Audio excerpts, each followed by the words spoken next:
السلام علیکم ورحمۃ اللہ وبرکاتہ۔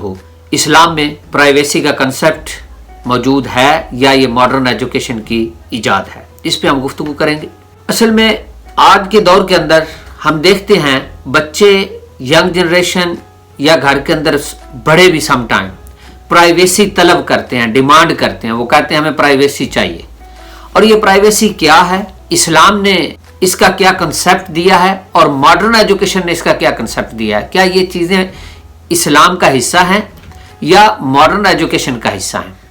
اس کے ساتھ ساتھ ہم آج کے دور کے اندر جب ماڈرن ایجوکیشن اپنے عروج پر ہے، جب ہمارے بچے ہم سے کہیں زیادہ ایجوکیٹڈ ہیں، بے شک ان کا ایکسپیرینس نہیں ہوتا لائف کا، لیکن ایجوکیشن میں وہ ہم سے بہت آگے فارورڈ ہوتے ہیں، لیکن اس کے باوجود ہم اپنے بچوں کو انڈرسٹینڈ کرنا ہے کہ اپنے بچوں کو سمجھنے کی کوشش نہیں کرتے، اپنے دوست احباب کو سمجھنے کی کوشش نہیں کرتے۔ ہماری جو پرانی روش ہوتی ہے ہم اسی کے اوپر چلتے ہوئے ان معاملات کو، زندگی کے معاملات کو لے کے چلتے ہیں، جس سے معاملات خراب ہو جاتے ہیں۔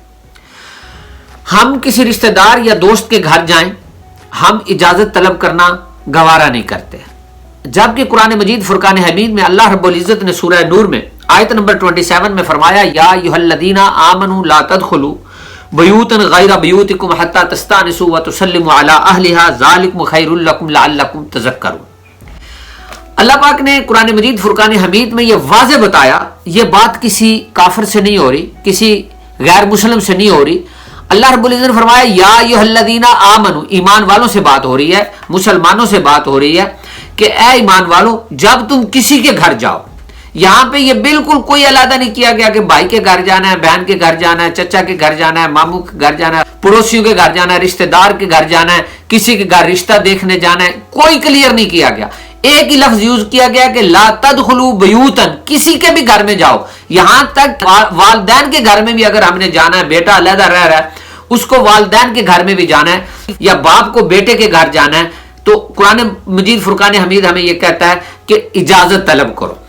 اب اجازت کا کیا مطلب ہے؟ ایک وقت تو وہ تھا کہ جب ہمارے پاس کسی کو اپنے گھر میں بیٹھ کے اس کو اطلاع کرنے کی سورسز نہیں تھے، ہم جاتے تھے، اس کا ڈور ناک کرتے تھے، اور یہی کنسیپٹ دیا کہ اس وقت کہ جا کے 3 دفعہ دروازے کو ناک کرو، اگر جواب مل جائے ٹھیک ہے، نہیں ملتا تو واپس آ جاؤ۔ اللہ پاک فرماتا ہے کہ اجازت لو، اگر تمہیں اجازت نہ ملے تو کیا کرو، واپس آ جاؤ، اور یہی تمہارے لیے بہتر ہے۔ اس دور کے اندر جب الیکٹرانک دور ہے، سوشل میڈیا کا دور ہے، اس دور کے اندر بھی ہم کسی کے گھر جانے سے پہلے اس کو اطلاع کرنا گوارا نہیں کرتے۔ اگر ہمارا کوئی دوست، رشتہ دار ہمیں یہ کہہ دے کہ جناب آنے سے پہلے مجھے اطلاع کر دیں، تو ہم ناراض ہوتے ہیں، ہم کہتے ہیں یہ کیسا دوست ہے، یہ کیسا رشتہ دار ہے کہ جو ہمیں کہہ رہا ہے کہ آنے سے پہلے اجازت طلب کریں۔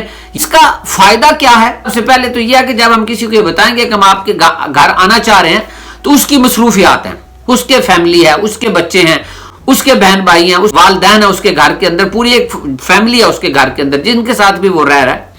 اس کو سب سے پہلے یہ دیکھنا ہے کہ کیا میرے گھر اگر کوئی میرے دوست آ رہے ہیں، کوئی رشتہ دار آ رہے ہیں، میرے بچوں کے فیملی کی کوئی مصروفیات تو نہیں ہے، وہ ان چیزوں کو دیکھے گا کہ کیا میں فارغ ہوں، میرے پاس ٹائم ہے، کیونکہ اللہ اور اس کے رسول کا حکم ہے کہ جب تمہارے گھر کو مہمان آئے تو اس کو ٹائم دو، اس کی خدمت کرو۔ اگر ہم بغیر اطلاع کے کسی کے گھر چلے جائیں گے اور وہ اپنے کام میں مصروف ہے، وہ ہمیں ٹائم نہیں دے گا، ایک تو وہ گناہگار ہوگا، دوسرا ہم غصہ کریں گے کہ جی لو اس کے گھر گئے، اس نے ٹائم ہی نہیں دیا۔ ابھی وہ ٹائم کیسے دے ہمیں جب ہم نے جانے کے لیے اس کی اطلاع ہی نہیں کی؟ ایک بات۔ دوسری بات، ہم جب کسی کے گھر جاتے ہیں، جا کے ہم بیٹھ جاتے ہیں، تو ہم پھر کیا کرتے ہیں کہ ان کے کمروں میں، ان کے کچن میں بغیر اطلاع کیے چلے جاتے ہیں، جس کا کہ کوئی کنسیپٹ ہی نہیں بنتا۔ عموماً ہمارے خواتین یا مرد حضرات کسی کے گھر میں جاتے ہیں اور سٹنگ روم میں بیٹھ گئے، لیونگ روم میں بیٹھ گئے، اور اگر وہ ہم سے کمزور ہیں فائنینشلی تھوڑا سارا، پھر تو ہم ان کی پرائیویسی کو مانتے ہی نہیں نا کہ ان کی بھی کوئی پرائیویسی ہے۔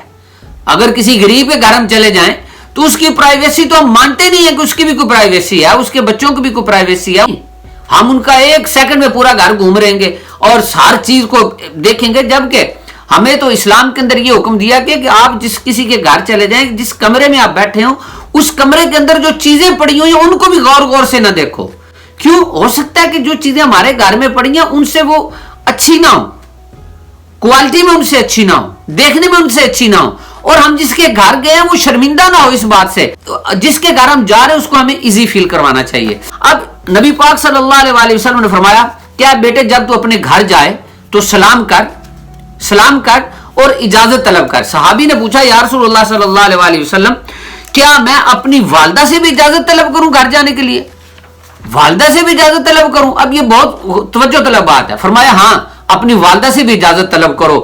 کہا میں اکیلا اس کا خادم ہوں, اس کو صرف سنبھالنے والا میں ہوں. فرمایا پھر بھی اجازت طلب کرو, کیا تم یہ پسند کرتے ہو کہ اپنی والدہ کے جسم کو دیکھ سکو؟ کہا یا رسول اللہ وسلم نہیں میں نہیں پسند کرتا. فرمایا تمہیں کیا پتا ہے کہ تمہاری والدہ کمرے میں کس حالت میں موجود ہے؟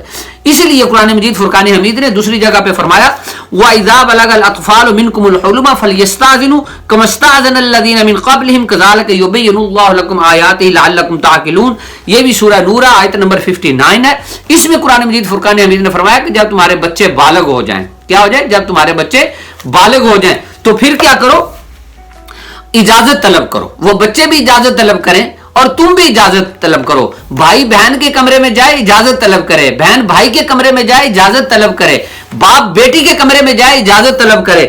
حضرت ابو موسیٰ اشعری اور حضرت حذیفہ رضی اللہ تعالیٰ عنہ دونوں صحابہ ہیں. آپ اپنی محارم عورتوں یعنی اپنی بہن اپنی ماں کے کمروں میں بھی جاتے تھے تو اجازت طلب کرتے تھے. کیا کرتے تھے؟ اجازت طلب کرتے تھے. اس لیے فرمایا کہ ڈور ناک کرو پھر کسی کے گھر میں جاؤ. تو لہذا اوورآل جو ہمارا کنسپٹ ہے وہ یہ ہے کہ ہمیں جب ہم کسی کے گھر جائیں تو ہمیں اجازت طلب کرنی چاہیے, اس کو اطلاع کرنی چاہیے اور کسی کے گھر جا کے اس کے پورے گھر کا راؤنڈ نہیں کاٹنا چاہیے. اور آخر میں جب ہم کسی کے گھر سے آ جاتے ہیں پھر اس کے بعد ایک پرائیویسی ہے, اس کے بعد بھی ایک پرائیویسی ہے, اور وہ یہ ہے کہ ہم کسی کے ساتھ اس گھر کے کسی حصے کا کسی چیز کا ذکر نہ کریں کہ ان کے گھر کے برتن کیسے تھے, ان کا گھر کا رہن سہن کیسا تھا. ان چیزوں کو ہمیں کسی صورت میں بھی کسی کے ساتھ شیئر کرنے کی اجازت نہیں ہے. اگر ہم کریں گے تو عند اللہ ہم مجرم ہوں گے. لہذا اسلام کے اندر پرائیویسی کا کنسپٹ موجود ہے. یہ ماڈرن ایجوکیشن کی ایجاد نہیں, یہ اسلام نے قرآن نے ہمیں آج سے 1400 سال پہلے بتا دیا کہ جب کسی کے گھر جاؤ تو اجازت طلب کرنے کے بغیر مت جاؤ, اور جب کسی کے گھر چلے جاؤ تو جہاں وہ بٹھا دے وہاں بیٹھ جاؤ.